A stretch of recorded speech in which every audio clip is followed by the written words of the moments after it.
নেতাজি মূর্তির পাদদেশে পুষ্পস্তবক দিয়ে শ্রদ্ধা জ্ঞাপন করলেন। নেতাজি সুভাষচন্দ্র বসু তৈরি করেছিলেন প্ল্যানিং কমিশন। আমাদের কি দুর্ভাগ্য, দেশের কি দুর্ভাগ্য যে মানুষটা দেশের জন্য লড়াই করতে গিয়ে দেশকে দিশা দেখাতে গিয়ে কোথায় যে হারিয়ে গেলেন আজ পর্যন্ত আমরা জানতে পারলাম না। তার জন্মদিনটা জানলেও মৃত্যুদিনটা আমরা জানি না। এই চিরা অমাবস্যার ঘোরতর অন্ধকারে লুক্কায়িত আছে লজ্জিতভাবে। সেম আমাদের গভর্নমেন্ট আসার পর আমি 64টা ফাইল আমাদের কাছে ছিল। সে সময় ব্রিটিশ আমলে যত করেসপন্ডেন্স হয়েছে বা আমাদের গ্রেট লিডারের ব্যাপারে যে তথ্য ছিল আমরা সেটা পাবলিক ডোমেনে নিয়ে এসেছিলাম। এই বিজেপি সরকার ক্ষমতায় যখন আসেনি বলেছিল আমরা এর রহস্য উদ্ঘাটন করব, তারপর সব হয়ে যায়, নেতাজিকে ভুলে যায়। নেতাজি একটা পোর্ট আর ডকের নাম ছিল, সেটাকেও চেঞ্জ করে দেওয়া হয়েছে। প্ল্যানিং কমিশন তুলে দেওয়া হয়েছে। প্ল্যানিং কমিশন যখন ছিল আমার মনে আছে প্রতি বছর ইম্পর্টেন্ট প্রিন্সিপাল সেক্রেটারিদের নিয়ে, চিফ সেক্রেটারিদের নিয়ে আমরা মিটিং করতাম, কোন সাবজেক্টে কত টাকা দিতে হবে, কোথায় কোথায় প্ল্যানিংয়ের আমাদের চিন্তাধারা। আর আজ প্ল্যানিং কমিশন নেই, কোনো প্ল্যান নেই দেশের জন্য। প্ল্যানিং একটাই, প্ল্যানিংটা কিলিংয়ে চলে গেছে, প্ল্যানিংটা ব্রুটালিটির মধ্যে চলে গেছে, প্ল্যানিংটা হেট্রেড পলিটিক্সের মধ্যে চলে গেছে, প্ল্যানিংটা সেই ডিভাইড অ্যান্ড রুলসের মধ্যে চলে গেছে। তৈরি হয়েছে নীতি আয়োগ, যার না আছে নীতি, যার না আছে আয়োগ। একেবারে মোমের পুতুল, মোমের মতো ঘাড় নাড়ে, বছরে কখনো কখনো মিটিং করে, মন কা বাত শোনায়, দিল কা বাত শোনায়, মানুষের কথা শোনায় না। কোনো ক্ষমতা নেই, ক্ষমতাহীন একটা মোমের পুতুলের মতো বসে আছে। আজ তার দেখা কোথায়?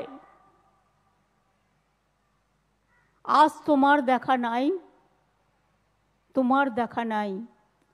আজকে নেতাজি সুভাষচন্দ্র বোসের স্ট্যাচুর সামনে দাঁড়িয়ে নিজেদের বলতে ইচ্ছে করে, আর তো নেতাজির মতো নেতা জন্মালো না, যিনি বলেছিলেন আমরা অন্তরের সঙ্গে দেশকে ভালোবাসি না, স্বজাতিকে ভালোবাসি না, তাই আমরা করি গৃহবিবাদ, তাই আমাদের মধ্যে জন্মে মির্জাফর উমিচাঁদ। তারা আজও মরেনি, তাদের বংশ বৃদ্ধি পেয়ে চলেছে। তার স্ট্যাচুর সামনে দাঁড়িয়ে বলবো আর একটা নেতাজি জন্মাবে না, আর একটা গান্ধীজি জন্মাবে না, আর একটা রবীন্দ্রনাথ জন্মাবে না, আর একটা নজরুল জন্মাবে না, মনে রাখবেন আর একটা স্বামী বিবেকানন্দ জন্মাবে না। কিন্তু জয় হিন্দ চিরস্থায়ী হয়ে থাকবে, ইন্ডিয়ান ন্যাশনাল আর্মি চিরস্থায়ী হয়ে থাকবে। প্ল্যানিং কমিশন ওরা ভেঙে দিলেও আমরা মনে মনে স্যালুট করি, আমরা চিরস্থায়ী করে রাখব। তিনি আমাদের লড়তে শিখিয়েছিলেন, বাঁচতে শিখিয়েছিলেন, জিততে শিখিয়েছিলেন, লড়াকু মনোভাব তৈরি করতে শিখিয়েছিলেন, মাথা উঁচু করে দাঁড়াতে শিখিয়েছিলেন। তাই গান্ধীজি তাকে প্রথম দেশনায়ক, জাতীয় নেতা, দেশনেতা বলে গান্ধীজি তাকে স্বীকার করে নেন। আর আজ আমরা তার জন্মদিনটা আমি 20 বছর ধরে চেষ্টা করেও একটা ছুটির দিন হিসেবে, জাতীয় ছুটির দিবস হিসেবে ঘোষণা করতে পারিনি। আমি ক্ষমা প্রার্থী, আমি লজ্জিত। এ দেশে পলিটিক্যাল প্রচারে ছুটি হয়ে যায়, কিন্তু যারা দেশের জন্য জীবন দেয়, সারে জাহাঁ সে আচ্ছা হিন্দুস্তান হামারা, তারা বসে বসে কাঁদে।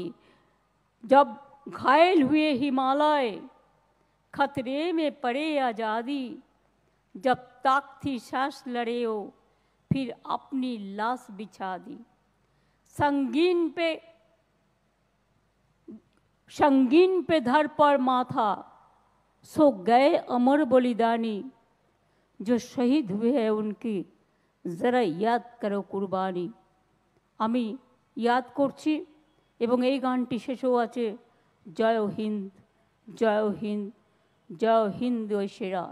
সুতরাং জয় হিন্দ চিরকাল বেঁচে থাকবে।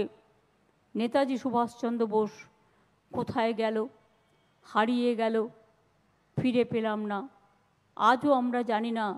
সবচেয়ে আমাদের লজ্জার, যে মানুষটা সারা বিশ্বের গৌরবে তাকে স্যালুট জানায়, আমরা আজও জানি না তিনি চলে যাওয়ার পর তার কি দশা হলো, তার উপর কী অত্যাচার হয়েছিল, তিনি কোথায় ছিলেন, তিনি কি আদৌ লুকিয়েছিলেন, বা তাকে কোথায় রাখা হয়েছিল। তার মাঝে কেউ কেউ বলেছিল ছাই পাঠাবো, আমি বলে ছাই নেবো না, আমরা জীবন্ত নেতাজিকে চাই, আমরা ছাই চাই না। ছাই দিয়ে আগুন চাপা যায় না। প্রত্যেকের একটা সেন্টিমেন্ট আছে। নেতাজি বিশ্বের সেন্টিমেন্ট, দেশের সেন্টিমেন্ট, জাতির সেন্টিমেন্ট, বাংলার সেন্টিমেন্ট তো আছে। তাই আজকের এই শুভ জন্মদিনে বারবার বলি, জন্মদিন, শুভ জন্মদিন, ফিরে আসুক বারবার। জানি না ভালো আছেন কি না, তবুও বলি ভালো থাকুন, সুস্থ থাকুন, আশীর্বাদ করুন, আমরা যেন আপনার পথে চলতে পারি। এটাই আমাদের জীবনের নেতাজি সুভাষচন্দ্র বোসকে স্মরণ করবার সেরা উপায়।